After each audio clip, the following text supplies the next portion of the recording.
జాతీయ స్థాయిలో అంతర్జాతీయ స్థాయిలో కూడా ఒక ఎప్పటికైనా హిస్టరీలో నిలిచిపోయే రకమైన స్కామ్స్టర్ ఎవరైనా ఉన్నారంటే అలాంటి అతి కొద్ది మందిలో ఈయన పేరు కూడా పెట్టగలిగిన, చంద్రబాబు నాయుడు పేరు పెట్టగలిగినంత ఘనత అప్పట్లోనే సాధించిన వ్యక్తి. అప్పటికి ఇప్పటికీ ఏమీ మారకపోగా అంతే క్రూడ్గా అలాగే చేస్తున్నాడనేది మనకు కూడా 2014-19 మధ్య కూడా ఆయన అదే నైజం చూపించాడు. సేమ్ అదే టైప్. పూర్వం దొంగలు ముఠాలు ఏమైనా పడితే వాటికి ఒక ఎట్లా వ్యవహరించే వాళ్ళని దాన్ని బట్టి పలానా వాళ్ళని కనుక్కునే వాళ్ళంట. ఈ స్కామ్స్ చూస్తే ఇది చంద్రబాబు నాయుడు అని చెప్పి మార్క్ ఇప్పుడు కనపడుతున్నాయి. 2014-19 మధ్య మీరు చూస్తే స్వభావం సేమ్. అమరావతిలో స్టార్టప్ ఏరియా, కోర్ ఏరియా 1700 ఎకరాలు.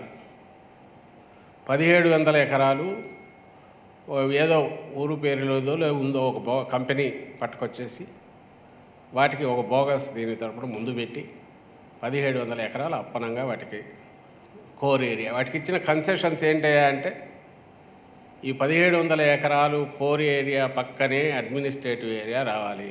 ఏమేమి వస్తాయి ఇందులో? Chief minister residence, governor residence, assembly, secretariat. అంటే కోర్ మొత్తం అడ్మినిస్ట్రేటివ్ హార్ట్, బ్రెయిన్ ఏది ఉంటుందో అది ఈ స్టార్టప్ ఏరియా 1700 ఎకరాల పక్కన రావాలి.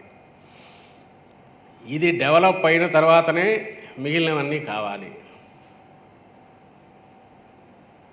అలాగే దానికి అవసరమైన ఇన్ఫ్రాస్ట్రక్చర్ అంటే రోడ్లు కానీ డ్రైన్లు కానీ మొత్తం అంతా 5500 కోట్లతో రాష్ట్ర ప్రభుత్వమే నిర్మించి ఇవ్వాలి 2 ఏళ్లలో. ఆ కంపెనీ తన బిజినెస్ అంతా పూర్తి చేసుకోవడానికి 5 ఏళ్ల చొప్పున 3 సార్లు ఇచ్చేస్తూ 15 ఏళ్ల పాటు సమయం. సేమ్ అదే టైప్. అప్పట్లో గచ్చిబౌలి, మామిడిపల్లి, హైదరాబాదులో ఎట్లయితే 100 ఎకరాలు 400 ఎకరాలు ఇచ్చేసి ధారాదత్తం చేస్తూ ఊరు పేరు లేని కంపెనీకి చేశారు. ఇక్కడ ఏకంగా రాజధానిని అక్కడ ఉన్న 30,000 మంది ఉసురు కొట్టుకుంటూ రైతుల దగ్గర ల్యాండ్ పూలింగ్ అని తీసుకొచ్చి వాళ్ళ ఏరియాస్ ఎట్లా డెవలప్ చేయాలో జనరల్గా ఏదన్నా మొదలైనప్పుడు ప్రజల దగ్గర అందులో తీసుకున్నాక ఆ ఏరియాస్ కూడా డెవలప్ కావాలి, టోటల్ డెవలప్మెంట్ ఎట్లా అని చూడాల్సింది పోనిచ్చి ఏదైతే తన బినామీలో లేకపోతే తన ఒప్పందాలు చీకటి ఒప్పందం చేసుకున్న కంపెనీను వాటిని తీసుకొచ్చి వాటికి మొత్తం వేసి ఇదయ్యాకనే మిగిలిన డెవలప్మెంట్ అని చెప్తూ అక్కడే అంటే ఒక జూబ్లీ హిల్స్ను అలాంటి ప్రాంతాన్ని ప్రైమ్ ప్లేస్ను క్రియేట్ చేసిన క్రీమ్ అంతా తనకు తన బినామీలకు. అక్కడే నారాయణ కూడా 58 ఎకరాలు కొంటాడు. అది కేసు నడుస్తుంది. A1 అయినా A2 అయినా జగన్మోహన్ రెడ్డి గారి ప్రభుత్వం వచ్చేది జరుగుతున్నది. అది ఆ కేసు ఇప్పుడు నడుస్తుంది. ఎక్కడైతే ఇది దానికంటే ఇది మరి అది రాష్ట్రం సొమ్ము. ఇది రైతుల దగ్గర నుంచి తీసుకున్న భూమి. క్యాపిటల్ డెవలప్మెంట్ అని. క్యాపిటల్ డెవలప్మెంట్ భూములు ఇచ్చిన వాళ్ళకు సంబంధించిన ల్యాండ్స్ ఏమవుతాయో వాటి డెవలప్మెంట్కి ఏంది అనేది చూడాలి. ముందు ఇది 3000 ఎకరాలు అనుకున్నారు, మళ్ళీ ఎందుకు అది 1700 ఎకరాలకు దిగింది. మరీ ఎక్కువ అవుతుందని అనుకున్నారో తెలియదు. సో 3000 ఎకరాలు కాస్త 1700 ఎకరాలు. 1700 ఎకరాలు క్రీమ్ ఎంటైర్ డెవలప్మెంటు. ఆయన కలలు కన్నా నిజమైతే ఇది 1,00,000 కోట్లకు 40,000 కోట్లు 50,000 కోట్లు డిపెండింగ్ అనగా ఎంతైనా దాని వాల్యూ పెరిగే కొద్దీ అదంతా మింగేయచ్చు అనేది ఆలోచన. ఇక్కడ సేమ్ ఎక్కడ లేని కన్సెషన్స్ అన్ని దానికే ఇచ్చి ఉల్టా ఎవరైనా డెవలప్మెంట్కి ఇస్తే ఇన్ఫ్రాస్ట్రక్చర్ వాళ్ళు వేసుకొని ఎదురు ఇస్తారు. ఇక్కడ పెట్టుబడిలో పార్టు ఇన్ఫ్రాస్ట్రక్చర్ ఫ్రీ డెవలప్మెంటు, అమ్ముకోవడం మాత్రం అంతర్జాతీయ స్థాయి ఇది వాళ్ళు చేసుకుంటారు. దానికి అవసరమైన వాతావరణం క్రియేట్ చేయడానికి all cream administrative core area అంతా అక్కడే వస్తుంది. హాట్ కేక్ లాగా అమ్ముడు పోయేదానికి అవసరమైనవన్నీ క్రియేట్ చేసి ఇది మామూలు ఇక్కడ ఎవరైనా ప్రైవేట్ బిల్డర్కి ఇచ్చినా అంతకంటే బ్రహ్మాండంగా డెవలప్ చేస్తాడు. మనం ఊరి బయట ల్యాండ్లోనే తీసుకున్నప్పుడే 60-40 నడిచేటప్పుడు లేదా 50-50నో 40-50-60 ఏదో ఒక రేషియో నడిచేటప్పుడు ఇన్ఫ్రాస్ట్రక్చర్ అంతా డెవలపర్ వేసిస్తున్నప్పుడు అట్లా ఆలోచించినా కూడా ఇది ఉల్టా మనం ల్యాండ్ ఓనరే ఇన్ఫ్రాస్ట్రక్చర్ డెవలప్ చేసి కేవలం ఒక అంతర్జాతీయ స్థాయి డెవలప్ చేయడం కోసం అంటూ అడిషనల్ కన్సెషన్స్ ఇచ్చి అది అమ్ముడు పోవడానికి అవసరమైన అన్ని రకాల ఇవి కూడా అక్కడ క్రియేట్ చేసి ఆ తర్వాత వాళ్ళని నమ్మిన తర్వాతే లేదా వాళ్ళ డెవలప్ అయిన తర్వాత మిగిలినవని పెట్టే క్రైటీరియా ఇది ఎక్కడన్నా ఉంటుంది ఆ ప్రపంచంలో. మనకు ఇక్కడ అమరావతి అనబడే ఈ భ్రమరావతిలో లేదా ఈ వర్చువల్ దీన్ని క్రియేట్ చేసి లక్షల కోట్లు మింగేయడానికి చంద్రబాబు నాయుడు గారు వేసిన స్కామ్లో పార్ట్గా మాత్రమే జరుగుతుంది. సో 2004లో 3-4లో ఏం చేశారో 2014లో వచ్చిన తర్వాత అంటే 10 ఏళ్ల తర్వాత ఆయన విశ్వరూపం, ఆయన ఆలోచనలు, ఆయన వికృతమైన దోపిడీ ధోరణి కానీ మనస్తత్వం కానీ అది ఏ రకంగా చూపించారనేది అక్కడ కనపడుతుంది. అలాంటిదే చిన్నది టిప్పు మనం అందరం ఈ మధ్యనే దేనివల్ల అయితే ఈయన అరెస్ట్ అయ్యి జైలు పాలై 60 రోజులు అక్కడికి వెళ్ళాడు చంద్రబాబు నాయుడు గారు. సీమెన్స్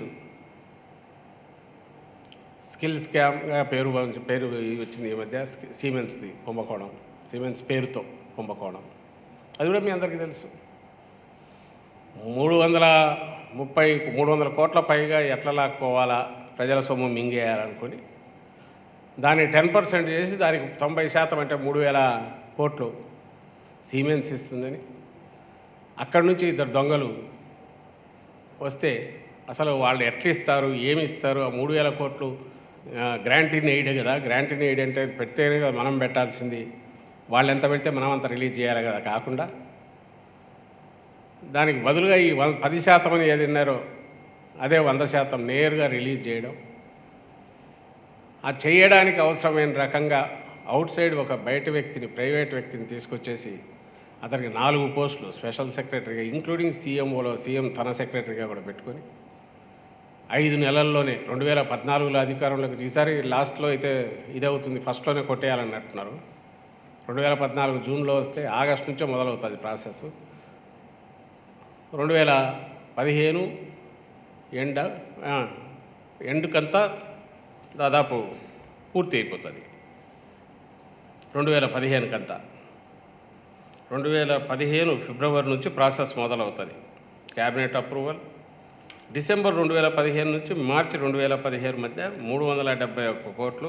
ట్యాక్సులు కూడా ఎక్స్క్లూజివ్ ఆఫ్ ట్యాక్సెస్ అన్నారు కాబట్టి 330 కోట్లు నేరుగా ఒక షెల్ కంపెనీలోకి వెళ్ళి అక్కడి నుంచి వెళ్తుంది. దానికి ట్యాక్స్లు అదనంగా ప్రభుత్వం అంటే ప్రజల సొమ్ము పే చేసి 370 కోట్లు నేరుగా పంపించేస్తారు. దానికి సంబంధించిన ఎలాంటి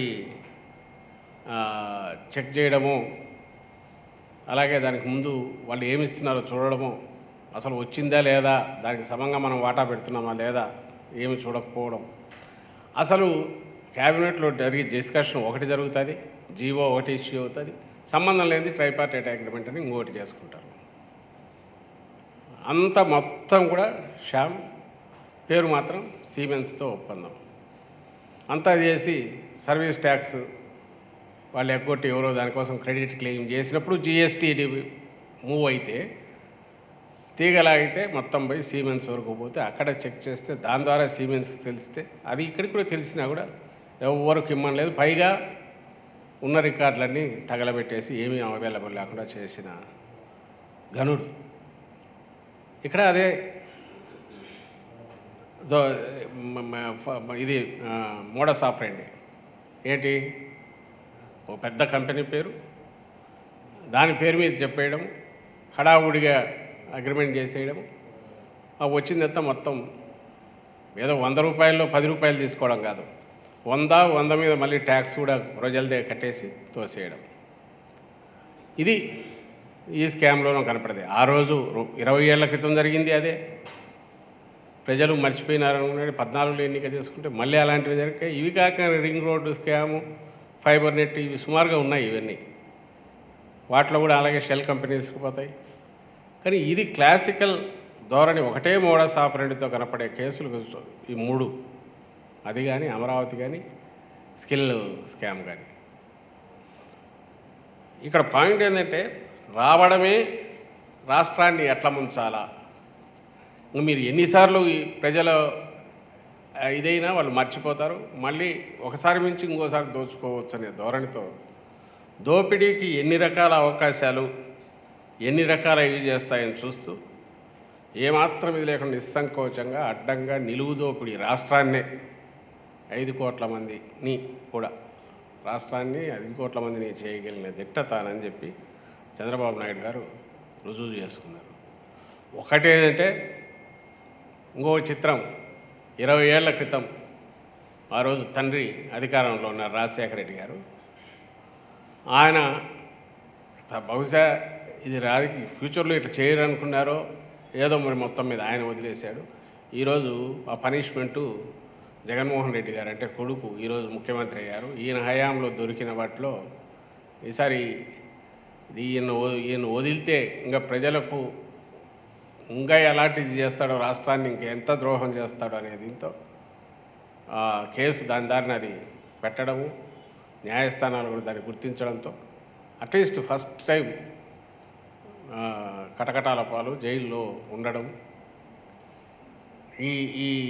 ఈయన స్వభావం ఏది అనేది రికార్డ్ అయ్యే రకంగా, లేకపోతే అన్ని బెయిల్ల మీదో టెక్నికల్ గ్రౌండ్స్ మీదనో తన స్కామ్స్ దీని నుంచి తన మీద వచ్చిన కేసుల నుంచి తప్పించుకునే ప్రయత్నం చేసే చంద్రబాబు తొలిసారి ఓ రికార్డులో ఈ రకంగా ఎక్కించారు. అది ఆ రోజు ఆయన చేయని పని ఈరోజు జగన్మోహన్ రెడ్డి గారు చేయగలిగారు.